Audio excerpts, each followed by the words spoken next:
Assalamualaikum warahmatullahi wabarakatuh. Waalaikumsalam warahmatullahi wabarakatuh. Masih hujan di Medan? Oh, udah panas ada nih sekarang. Nggak ada ya? Udah mulai panas. Mulai panas terik. Wah, kami di Jakarta masih terus hujan terus. Banjir Iya. terus, Glenn. Pagi, sore, siang, malam. Disiram Ya, terus. Tapi nggak banjir.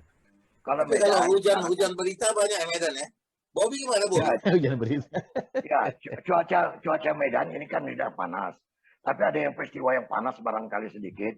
Tapi panas pun ini merupakan panasnya sejarah ya kan gitu.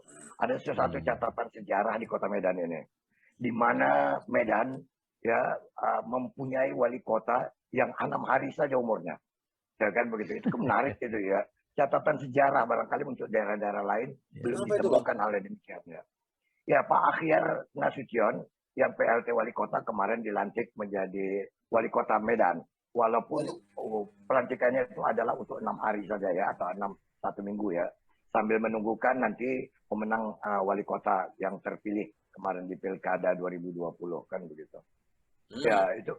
Jadi Sumatera Utara ini punya keunikan, dua wali kota terpilih tak sempat diapakan ya, tak sempat dilantik karena meninggal ya, wali kota Binjai dan wali kota Siantar kan begitu. Ya ini kan enak. Jadi wakil wali kota yang kemarin tuh jadi pasangannya otomatis menjadi wali kota kan. Naik gitu ya. Ya. ya, ya.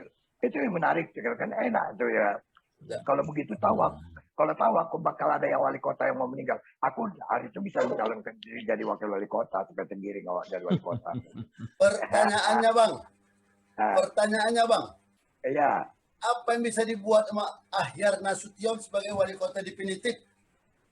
Iya, paling Nggak ada, tidak kan? kalau Nggak ada paling yang bisa tidak, dibuat. Tetapi anehnya orang Medan itu sangat-sangat pede. Contoh, pedenya itu wakil ketua DPRD Medan itu justru berharap banyak untuk Akhyar. Misalnya, bagaimana tuh bangunan ekspor TV yang diruntuhkan nggak ada izin bangunan, kemudian dibangun lagi. Dia tanya sama Akhyar pun dengan PD-nya mengatakan apa? Dalam waktu dekat akan saya panggil semua itu. Ini apa, Bang? Apa nggak lawak-lawak nih, Bang? ya bukan perkara Nggak, lawak. kenapa? Satu pertanyaan yang pertama mendasar, Bang. Kalau sudah tahu bakal 6 hari, kenapa dilantik? Apa urgensinya? Formalitas. Apa Formalitas. Formalitas inilah. Itu Ya, peraturan. itu Kan kan harus demikian. Ya, jadi selama periodenya itu, ya memang karena waktunya itu singkat, ada pilkada kemarin, itu yang membuat itu gubernur kemarin baru melantiknya 6 hari yang lalu lah ya, 3 hari yang lalu lah. Ya, jadi itu kan Oke makanya lah, Bang. jadi Aku setuju itu peraturan. saya tertarik dengan apa yang dikatakan Hari ya. Kalau cuma 6 hari, apa yang bisa diberbuat? Tapi yang pasti itu ada catatan bahwa Pak Akhyar itu adalah wali kota terpilih di periode 2016-2020 kan begitu. 2016-2021 ya kan begitu. Ya walaupun 1 hari namanya tetap dalam daftar kurikulum vitae dia adalah wali kota. Jadi kalau ditanya Madi tadi apa yang bisa dikerjakan, 5 tahun saja wali kota tak tahu bisa apa-apa. Itu dia. Itu dia maksud saya. Maksud aku itu dia. Masyarakat Medan itu harus tahu 5 tahun aja pun atau 3 tahun setengah 4 tahun tidak ada yang bisa dikerjakan. Itu Jaya lebih tahu tuh. Apalagi cuma 6 hari, tetapi DPR-nya bertanya. Kemudian wartawan-wartawan pun bertanya. Hal yang dipertanyakan itu perkembangan-perkembangan baru. Kapan dia bisa bekerja lagi, Bang? Ya bukan, kalau tidak diusulkan oleh DPR, ya itu DPR-nya yang sudah dianggap melempem. Nggak mengikuti Tidak melempem, sebetulnya begini, Bang.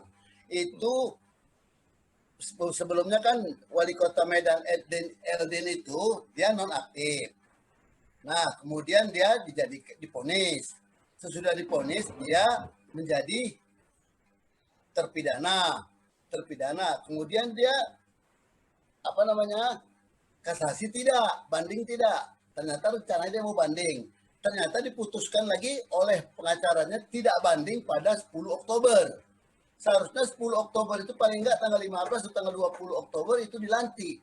Tetapi ini ada semacam diperlambat atau apa gitu. Tapi apanya begitulah asumsi orang, asumsi masyarakat itu diperlambat tuh. Sebetulnya tidak mengganggu soal pilkada kalau mau dilantik nanti ini kan persoalan lain gitu loh. Tetapi itu terlambat menjadi dilantik kemarin. Nggak bisa, Madi. Akhir itu ikut di dalam pilkada itu yang menjadi penyebabnya. Akhir kan termasuk di dalam ikut sebagai calon wali kota. Ditunggu kalah dulu baru dilantik atau tunggu menang. Iya. Dulu dilantik. Tapi Ya, tetap ya, tapi pokoknya tetap begini. nah, Oke lah. itu jadi ada catatan sejarah di Medan ya bahwa ada wali kota 6 hari ya. Oke, Ah, itu itu dia. satu yang Kalau kami Bang. sejarah itu kita akui, satu, kedua mengisi daftar riwayat hidup kita akui, dua itu kita akui, nggak bisa kita pungkiri kalau itu. Mana Iya, tahu dia betul. pula mana tahu pula bisa dia jadi Aladin kan. Gosok 6 hari ini bisa jadi semua kan. Kan bisa aja terjadi itu kan semuanya. Oke, tapi Bang Ya. begini, kalau aku melihat dari segi administrasi sebetulnya, apa 5 tahun saya tak bikin apa-apa, 6 hari apa yang mau bikin? Nah ini betul peraturan, kita akui itu peraturan. Tapi peraturan itu kan sebenarnya disesuaikan dalam aplikasinya. Tidak begitu asal jalan saja. 6 hari Bang, itu sebenarnya kalau Ahyar tuh orang yang luar biasa sekali bertram, menunggu tanggal 20 Januari, ketika masanya dia sudah dikatakan kalah dan dia akan dilantik. Dia bikin keributan itu di sana, di Washington. Nah, dia bisa lakukan itu juga. Jadi ya, ini bisa jadi satu bumerang juga. 6 hari dia keluarkan peraturan misalnya, ya, dan peraturan itu yang sudah disusun lama misalnya, tinggal teken saja, oke? Tapi kemudian masuk nanti yang menggantinya, cabut lagi. Apa enggak itu aja urusan kita? Cabut lagi buat apa lah? 6 hari kurikulum IT-nya juga nggak bertambah bagus juga kok. Itulah yang barangkali yang sedang diperdebatkan ya antara pilkada langsung 22-24 ini kan. Salah satu kan itu adalah nanti ada figur-figur PLT yang tak bisa bekerja apa-apa. Ya kan begitu. Nah kalau dalam kasus Medan ini sebenarnya banyak yang sudah, karena kan mereka itu bekerja secara sistem kan begitu ya. Jadi kalau PLT, Pak Ahyar itu tak bisa bikin apa-apa. Dalam 6 hari ini dia menandatangani sebagai wali kota kan begitu. Bisa dia udah menandatangani sebagai wali kota. Jadi itulah harapannya barangkali in 6 days ya, dalam 6 hari ini ya mungkin banyak yang tanda tangannya yang bisa sudah dijadikan suatu suatu kekuatan ya, kekuatan hukum. Kalau PLT dia bikin tanda tangan itu bisa saja dikerjai orang nanti kan. Tapi Ya, menarik, sudah, tapi menarik ya, itu. Maksudnya itu fenomena juga. 6 hari ini udah tahu bakal dicopot lagi, tetap dilantik. Ya. Mungkin ini karena sangat pintar atau karena sangat bodoh, aku nggak ngerti. Ya, disinilah permainan ya. Ada yang pro dan kontra kan. Dan para yang kontra yang mulailah menggerakkan kegiatannya itu secara buzzer. Ada yang boleh dikatakan yang membuat suatu isu-isu yang kayak macam Madi ini macam buzzer deh, aku tengok dia pun.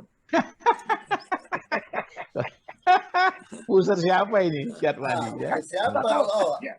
Dia kan menolak kata-kata apa yang bisa dikerjakan dalam bukan Awak itu itu kan buzzer siapa menurut abang? Awak nih? bukan kan begini ceritanya dalam 6 hari apa yang bisa dikerjakannya itu kan ya kalau orang yang itu kan bisa diolah itu kan menjadi sesuatu yang betul. miring iya kan jadi miring jadi ceritanya itu kan begitu ya Jadi memang gini Bang, kalau bicara waktu itu tidak ukuran untuk kita menyelesaikan betul sebuah pekerjaan saya atau setuju. memulai mengerjakan segala sesuatu. Aku teringat diriku lah. Aku itu mempersiapkan untuk rekaman ini nggak lebih dari 5 menit. Tapi sebenarnya kenapa? Karena waktu 5 menit itu waktu yang paling sesak. Sehingga aku melakukan aktivitas itu karena dikejar waktu. Tapi karena aku lihat Belanda masih jauhnya, santai-santainya aku di luar. Satu begitu telepon masuk tadi, aku masih lagi santai aku. Nah itu kadang-kadang orang, karena merasa 5 tahun masih panjang itu waktu nanti, tahu-tahu udah habis periodenya. Itu nggak kerjain apa-apa kan, di do nothing katanya itu kan. Nah itu tapi ini 6 hari ini kan jadi sejarah juga. Kalau dia bisa berbuat sesuatu, dia tidak berbuat. Tapi dia misalnya bisa menetapkan atau membangun satu fondasi sebagai ide untuk dilanjutkan di kepengurusan berikutnya misalnya. Nah itu kalau sesuai pula idenya. Kan saya dulu di periode akhir saya itu idenya tinggal dilanjutkan sekarang. Sama kan sekarang kalau misalnya kita bicara tentang pembangunan bangsa ini, oh itu jalan tol, itu kan melanjutkan yang sudah ada. Oh itu ini kan melanjutkan yang sudah ada. Memang harus ada kesinambungan. Begini terus tanggal 17 nanti Kawan Jaya akan dilantik, kan begitu. Kawan aku juga lah. Ya. Bobby. Kawan kita lah. Kawan Jaya kali lah itu. Macam mana kalian lihat si Bobby-nya udah apa siap-siap dia untuk tanggal 17 nih? Apa yang akan dibikin yang pertama? Begitu banyak dia punya janji-janji. Kemarin sudah melancong dia di Sungai Deli, ya kan gitu. Naik sampan kan gitu sama anaknya, menunjukkan bagaimana ini Sungai Deli nanti satu waktu kita rencanakan mau dibangun. Mungkin cerita begitu dia sama anaknya kan begitu. Tapi yang paling tahu tuh Jaya lah apa memang perlu kali Sungai Deli itu diharungi oleh wali kota baru. Mungkin betul juga Bang, yang mesti jadi wali kota itu sebetulnya adalah orang yang pernah berhanyut-hanyut di Sungai Deli dengan batang pisang itu ya sebetulnya. Tahu dia itu ya. Cara emosinya ada. Nah, iya. Bisa sampai dengan batang pisang. Aja dengan batang pisang kan ada motivasi. Kalau dulu kami berhanyut batang pisang dengan orang mandi sore. Kan lain motivasinya. Motifnya beda ya. Air masih bagus. Dari Gampar Wira turun naik Kampung Aur. Itu beda motifnya. Kalau sekarang dia cuma bercerita begini. Dia pun nggak pernah tahu mungkin Sungai Deli itu macam mana dulu. Padahal dia nggak pernah di Medan juga kan. Ya. Tapi beginilah yang jadi masalah sekarang, kita ini kecenderungan ini kan orangnya skeptis. Sudah itu kayak istilah si Ishari, menggerutu itu sebenarnya disebabkan karena dari awal sudah ada skeptisme ini. Jadi bulan apa-apa kita udah curiga sama ini, curiga sama apa. Apapun yang dilakukan semua nggak benar. Misalnya, jadi akhirnya gimana dorongan atau dukungan terhadap pembangunan itu kalau belum apa-apa kita sudah menularkan energi negatif terhadap wali kotanya. Aku rasa begitu. Sekarang ini kan lagi musim ramal-meramal ya, terus ya. Tanya Jaya dulu ramalannya terhadap Bobby ini macam mana kan begitu ini. Jaya. Nggak boleh ngeramal-ngeramal Bang. Aku udah bilang tadi. Sekarang gini, dia ini kan punya program kerja. Punya program kerja itu berartinya bukan dia meramal. Dia kumpulkan timnya, bukan yang mengumpulkan tim. Semua orang membantu dia berkumpul untuk berpikir apa yang akan Anda kerjakan saat Anda jadi wali kota. Kan itu sudah dilakukannya. Dia buat segala macam. Jadi yang kita pernah bicarakan beberapa waktu yang lalu, bahwasanya yang di antara program itu banyak kali yang nggak masuk akal. Yang pasti nggak mungkin dia bisa kerjakan. Pasti dia nggak bisa kerjakan. Nah sekarang dia jadi. Jadi program kerja itu bagaimanapun dia harus dipilahnya kembali. Ini yang bisa kukerjakan, ini nggak bisa kerjakan. Ini jangka pendek, jangka panjang. Itu harus dikerjakannya. Kalau tidak, dia akan masuk dalam sejarah orang yang tidak pernah bisa mengerjakan apa yang dibicarakannya, apa yang dicakapkannya. Kan itu kasihan awak. Oh itu kalau masuk sejarah hal kayak gitu itu terlalu banyak, Jai. Terlalu banyak orang yang merencanakan sesuatu. Iyalah salah satu. Jadi kalau dia mengalami satu peristiwa yang itu secara umum dialami oleh banyak orang, itu bukan berita. Kan gitu kan? Ya. Udah semua orang melakukan hal itu. Sekarang dia ingin jadi wali kota dengan perahu, syarat muatannya dengan ini. Dia akan membendung di Belawan. Kan itu ceritanya. Akan membendung di Belawan, akan membuat ya macam-macam lah yang disiapkannya tentang anak sekolah ini gratis. Itu masuk akal enggak? Yang harus dikerjakannya sekarang biar realis. Gini, kalau bicara masuk akal gini, aku agak sedikit ini yang bisa kerjakan. Agak sedikit berseberangan lah kalau hal ini ya. Ini bukan juga membela, tapi aku ada pengalaman begini. Ya. Ada kalanya orang begitu membuat sebuah perencanaan atau objektif lah atau goal ya, itu ada namanya strategi untuk mencapai objektif, ya kan? How to achieve katanya. Bagaimana cara mencapai itu? Ada orang dipaparkan semua secara detail, gamblang. Tapi ada juga orang berpikir, aku kepingin buat ini, tapi aku nggak punya waktu banyak untuk bagaimana menjelaskan atau berpikir itu bisa terjadi. Tapi aku akan lakukan. Ada nggak kayak gitu? Ada yang disebut dengan trial and error. Pada saat dia ingin mendapatkan objektif itu, dia kerjakan. Ya ini aku kasih contoh-contoh sepele lah. Pada saat aku mengembangkan hidroponik yang kecil banget ya, contohnya. Ada orang di keluarga aku tuh geleng kepala, apa bisa? Aku kerjain, hancur sana, hancur sini, sobek sana, sobek sini. Tapi lama-lama otak ini mikir kan, bagaimana? Yang penting objektif harus tercapai. Jadi makanya aku bilang ada juga kalanya kalau dia begitu terhalang dengan sesuatu, dengan program kerjanya, dia cari tahu. Ada namanya itu ini, overcome to weakness, kelemahan-kelemahan yang untuk mencapai gitu. Dia cari. Tapi kalau ada Nggak, orang Dus, dari awal hanya berbeda, itu lip Dus. service. Gimana, Jay? Berbeda. Anak Medan.